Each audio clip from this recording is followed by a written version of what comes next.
now, so if we can get a lot for him, I'm sure we may pull the trigger. And then catching, we did just draft Adley, and we've got Severino and Cisco up. So that's exciting. Cisco, 24, younger catcher. Of course, Severino not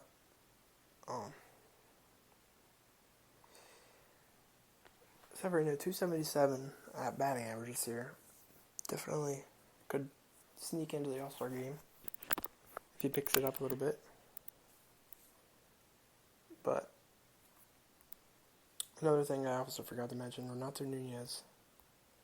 He had a little home run streak, 16 home runs already, and it's only June 12th, so he's on pace for like 30 some home runs, which is pretty crazy, I would say. He's got power. So, if I answer some more questions here. Who hit the longest home run this season? I think Cam Broxton hit the longest home run. First at bat in Coors Field. I mean, it was over the entire left field the whole left field bleachers. It was a bomb. So, probably that would be the longest home run of the year. I don't remember another longer home run than that. And then Nunez had one, actually, against the Giants. It might have been close, but yeah, Broxton killed that one. I think it was over 440, something like that.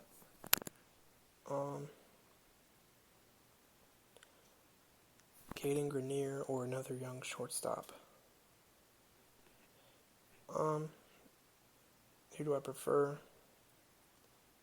Caden Grenier is really good. He's young, so he'll give him a few years before you start worrying about, he's got time to develop. And then we just got Henderson. Fourth round, we got a shortstop in the fourth round, Jose Ortiz, I think his name was. But I'm glad we got some shortstops in the draft class because we were kind of thin on middle infielders. So yeah, Elias was kind of saying he thinks Henderson will be able to come up quicker through the farm system just because we're thin on shortstops and we definitely need a solid shortstop for the future, which we don't know who that's going to be yet. So, if one of those guys, turns it on and becomes the shortstop for the next for the rebuild, it'd be awesome. So, another question: how do I think we're going to do in the next couple of years? Next year, probably. I think we're going to win like 70 games next year, at least. This year, the way it's going, probably only going to win 10 or 20 more games than we did last year, at most. So we might lose 100 games again. I don't think we're going to lose 100 games next year, though. Pretty confident in that. Let's see. Yeah, so the year after next, I think we'll start to show, like I said. Some of the players will start to step it up and you'll see, some leaders. And then kind of fill in the different positions as we go and then work from there. So, it's only a matter of time before we really start to be like, okay, the Orioles are for real. And I think we have a lot more young players, good prospects. And people think when they first say, the Orioles farm system is really bad. It's really not. We have a lot of good talent, and we just have to wait and see for them to actually get caught up and start producing. Because it's not like we have our good talent at the MLB level right now. We don't. Most of it's in AAA, AA, and then even single A. So that'll be exciting once we get all those people kind of caught up. And I'm going to say shortly we're going to start experimenting more. I don't think we've done that as much, just because it's early on in the season. We're trying to give players a lot more at bats. I'm gonna say probably halfway through or so, and then we're gonna start calling some guys up and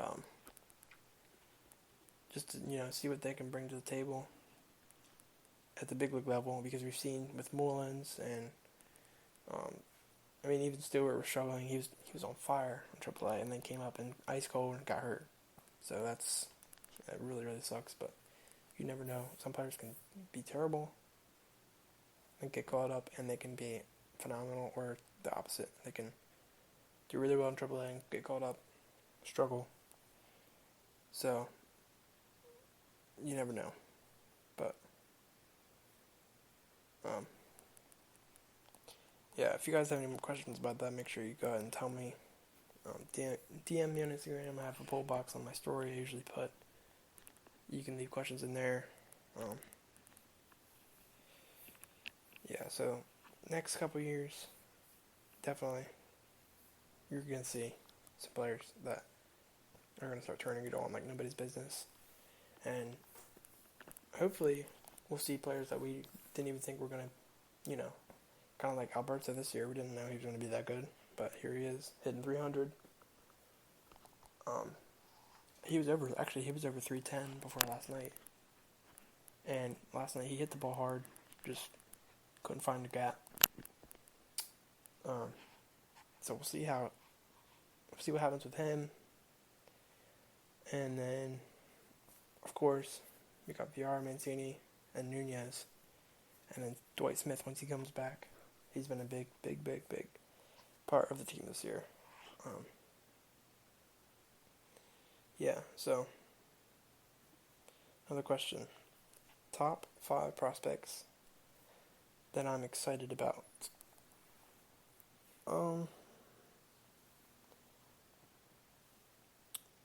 Mountcastle's definitely my favorite. The most anticipated. Just because he's only 22, so there's no rush with him, but I'm pretty sure just the way he's hitting right now, he's only 22, still hitting like that. Give him 2 years, he's going to be something special. So hopefully he'll be the first one we call up. And he's going to have a spot in the lineup for the whole entire rebuild. That's what I want to see. Obviously, if he doesn't produce in the majors, then might just send him back down, let him grow for a few more years. But he looks ready. Definitely looks like he's ready to go. I am excited about Diaz. I think he's going to take a little bit longer to kind of just be ready for the MLB level. I think he could still... he can be caught up right now. He'd probably hit 20 home runs a year, but he probably wouldn't hit as well. If we give him at least 2 years in the minors, I think he'll be completely ready. But yeah, I'm excited about him for the future, Mountcastle, near future. Another player.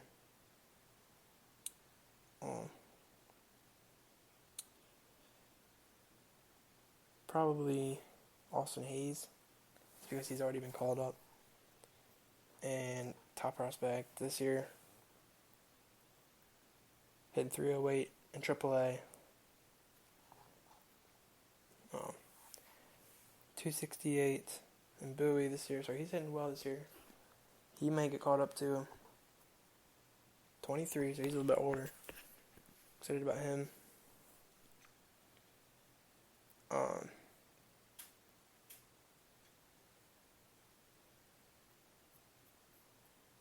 Another player I'm kind of, I thought we might see him a lot earlier than how it's kind of developing, but Hunter Harvey, he is struggling right now.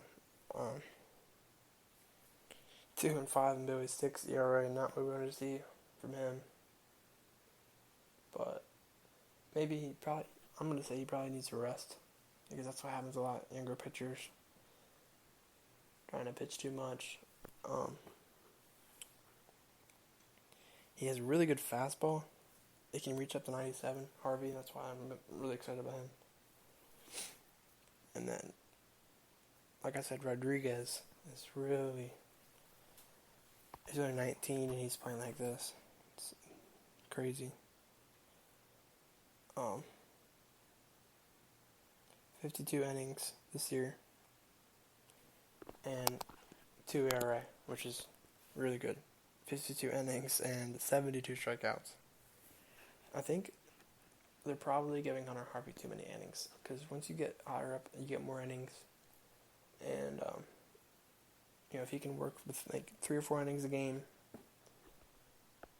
and then go from there. But yeah, so another prospect, of course. Encarnacion, John Carlos Encarnacion. Really excited for him. It's because he's got speed, a really, really good arm, a lot of power. We've seen this year, and we've seen before his power.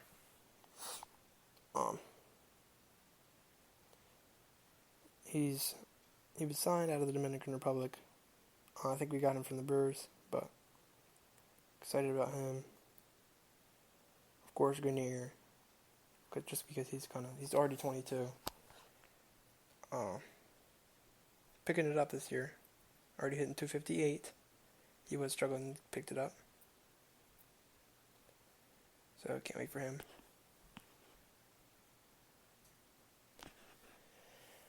He'll be good. But those are some of the prospects I'm really excited about. Top 5, Mountcastle, 1, Diaz, Hayes, Rodriguez, and then probably say Caden Grenier or Hunter Harvey. Just because I know Hunter Harvey can do a lot better than what he's doing. He just needs to be given a little more time, maybe a little rest. He'll pick it back up. He's shown that he can. So, first round pick, 2013, and then 24. So, maybe in 2 years he turns it around. You never know. Yeah, so that's about it for today's podcast. I don't have a lot more to get into. I'm going to be taking a break, or taking a week off just because I'm going to be gone. So I'm not going to have a podcast next week. You guys follow me on Instagram at the Orioles Zone, and don't forget to join the podcast week after next on Wednesday. I have a podcast every Wednesday. So yeah, excited about the Orioles' future. Glad I get to talk about it. And if you guys have any questions about the Orioles, make sure you leave me a DM or put it in the poll box of my story. Either way, it's fine. I'll answer it. Maybe if you have questions that aren't Orioles related, I'll probably answer them anyway. So just make sure you leave me all questions that you have, or you can chat right here on the podcast. If you couldn't get them in my DMs in time. So yeah, great podcast. Again, I'll be back 2 weeks from now. I'm not going to be back next week, so good podcast, guys. I'll see you guys 2 weeks from now.